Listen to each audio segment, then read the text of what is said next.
최근 암호화폐 시장에서 가장 활발하게 언급되는 건 바로 제도권 금융으로의 편입 여부인데요. 그리고 이 언급에는 시바이누 코인이 포함되죠. 오늘은 시바이누가 어떻게 변화하고 있으며 다가오는 2026년에는 어떤 모습을 보여줄지 자세히 살펴보겠습니다. 우선 세계 2위 자산운용사인 뱅가드가 최근 놀라운 결정을 내렸죠. 오랫동안 유지해온 암호화폐 금지 정책을 철회하고 코인 ETF 거래를 허용하기 시작한 겁니다. 보통 여태까지 전통적인 금융사들은 코인 같은 새로운 자산에 회의적인 입장을 고수해왔는데 약 11조 달러 규모의 자산을 운용하는 거대 금융기관이 5천만 명이 넘는 고객들에게 암호화폐 상품 접근을 열어준 건데요. 이렇게 긍정적인 태도로 변화한 요인이 있습니다. 비트코인 현물 ETF 출시 이후 수백억 달러 규모의 자금이 유입되었고 이어서 이더리움도 성공적으로 똑같은 길을 따라갔죠. 결국 암호화폐 시장을 외면할 수 없는 자산군으로 인식한 건데 이런 변화가 왜 생겼냐면 사실 트럼프의 영향이 크죠. 처음 대통령이 됐을 때만 해도 가치가 불안정하고 투기적이란 비판을 해왔었는데 재선에 출마했을 땐 180도 바뀐 모습으로 코인을 적극적으로 밀어붙이기 시작했죠. 당선 후에는 SEC 위원장도 친암호화폐 인사로 갈아치우면서 코인들의 제도권 편입 문턱이 낮아졌고요. 여기서 중요한 점은 시바이누도 제도권 진입에 문턱에 섰다는 겁니다.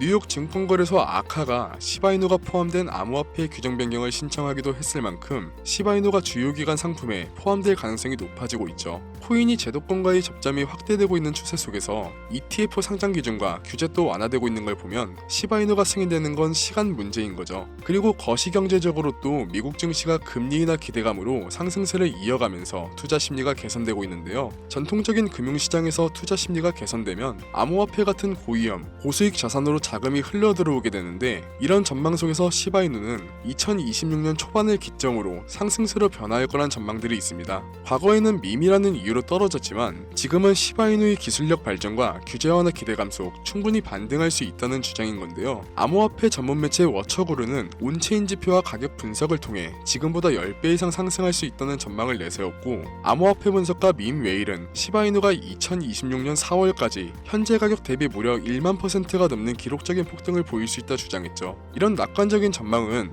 우선 미국의 코인 관련 법안 중 클래리티 법안에 대한 기대감 때문인데 클래리티 법안이 무엇인지 모르시는 분들에게 간략히 설명드리자면 아직까지는 코인 같은 디지털 자산에 대한 감독 권한이 명확하지 않은데요. 증권으로 보고 증권거래위원회에서 감독하냐 아니면 상품선물거래위원회에서 감독하냐에 따라 적용받는 법이 달라지고 규제 강도가 다르기 때문에 이게 명확해진다면 당연히 규제 불확실성이 해소되겠죠. 이런 규제 리스크는 알트나 밈코인이 가장 큰 영향을 받는데 명확해지기만 한다면 어느 쪽이 감독하던 실보단 득이 많기 때문에 뒤에 말씀드릴 내용들과 함께 시너지를 받고 상승할 가능성이 높은데요. 따라서 일부 전문가들은 이 법안이 시행되며 본격적인 기관 투자 유입이 시작될 것으로 보고 있습니다. 비트와 이더 이후 지금 줄지어서 상장되고 있는 코인 ETF들이 기대치에 못 미치는 유입세를 보이는 것도 사실 아직 법적인 규제 리스크가 남아있었기 때문인 거죠. 그리고 규제가 명확해질 때쯤 시바이누의 기술적 발전이 맞물리게 됩니다. 시바이누의 파트너사인 자마가 시바리움의 새로운 암호화 기술을 도입할 거기 때문인데 암호화 기술이 그냥 설명드리긴 너무 어려워서 이걸 쉽게 말씀드리면 기존엔 금고에 있는 돈을 열고 셀 수밖에 없었다면 금고가 열려있는 상태에선 보안이 취약해졌죠. 근데 새로운 암호화 기술은 금고를 열지 않고 돈을 셀 수가 있다는 겁니다. 당연히 잠겨있으니까 위협 자체가 원천 차단되는 거죠. 이 기술을 기반으로 시바이누는 완전한 온체인 프라이버시 기능을 구현하게 될 겁니다. 이렇게 시바이누 코인은 밈 코인에서 기술력이 있는 코인으로 변화하는 만큼 관심을 놓아서는 안 되는 건데요. 그럼 지금 시바이누를 왜 주목해야 할까요? 투자 시장의 트렌드는 갈수록 변화하고 있죠. 그리고 또다시 시바이누 코인도 기회를 얻을 수 있는 시장입니다.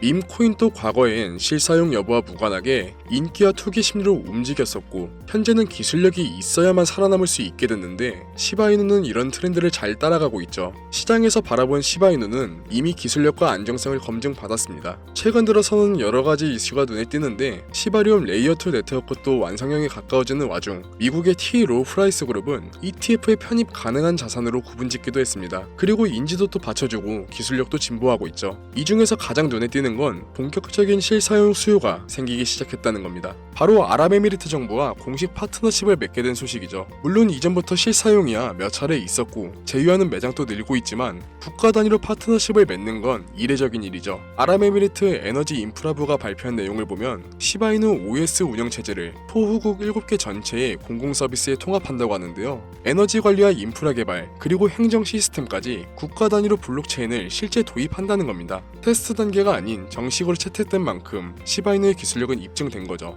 아랍에미리트의 에너지 석유 담당 차관 샤리프 알 올라마는 정부 서비스를 재정의하는 전환점이라고 공식 발표했죠. 밈코인이 한 나라의 인프라, 토호국을 포함해서 총 8개 국가의 인프라에 들어간다는 건 역사상 처음 있는 일인데요. 이 모든 걸 뒷받침한 건 두바이의 전략적인 움직임이 있었기 때문이죠.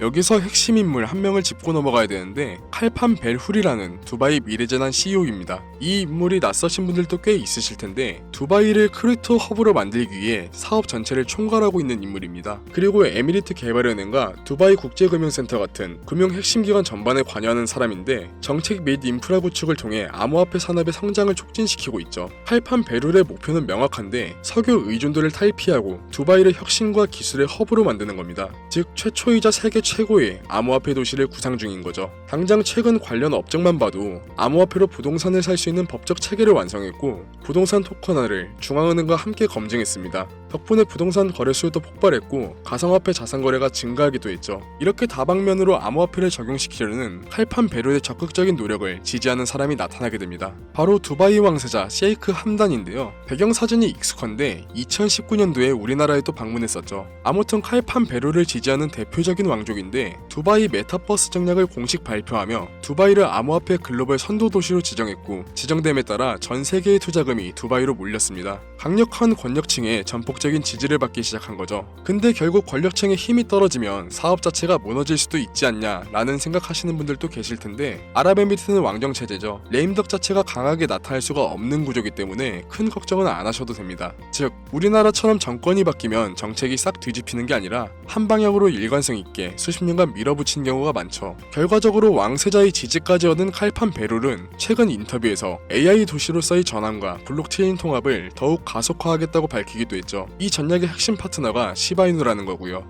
국가 단위 대규모 프로젝트가 시작한 지금 이제는 단순한 코인 하나 투자하는 게 아니라 아랍에미리트 정부가 향후 수십 년간 추진할 디지털 혁신에 함께 올라탔다는 거죠. 두바이 디지털 혁신의 총책임자가 직접 설계하고 추진하는 프로젝트의 일부라는 점에서 시바이누의 장기 전망은 어떤 밈코인보다도 웬만한 알트코인보다도 탄탄함을 보여주고 있죠. 자, 지금까지 시바이누 코인을 왜 보유해야 하는지 말씀드렸지만 더 중요한 게 남았습니다. 투자할 때 가장 위험한 건 시드가 한 곳에 집중되는 건데요. 시장은 항상 예측 불가능한 변수가 존재하기 때문에 시드를 분산해야만 하죠. 아마 이 영상을 보는 분들은 이미 분산 투자를 하고 계신 분들도 있을 겁니다. 왜 투자금을 분산해야 되는지는 대표적으로 2022년 누나 사태로도 충분히 설명되죠. 당시 시총 10위권에 머무르면서 주요 거래소에 모두 상장된 디파이 생태계의 핵심으로 평가받았던 이 코인조차 취약점이 드러나면서 3일 만에 99% 폭락했습니다. 여기에 몰빵했더라면 회복이 절대 불가능한 손실을 입은 거죠. 그래서 필요한 게 포지션 분산인 거고 분산한다면 특정 자산이 폭락하더라도 포트폴리오 전체의 리스크를 통제할 수 있는 장점이 있죠.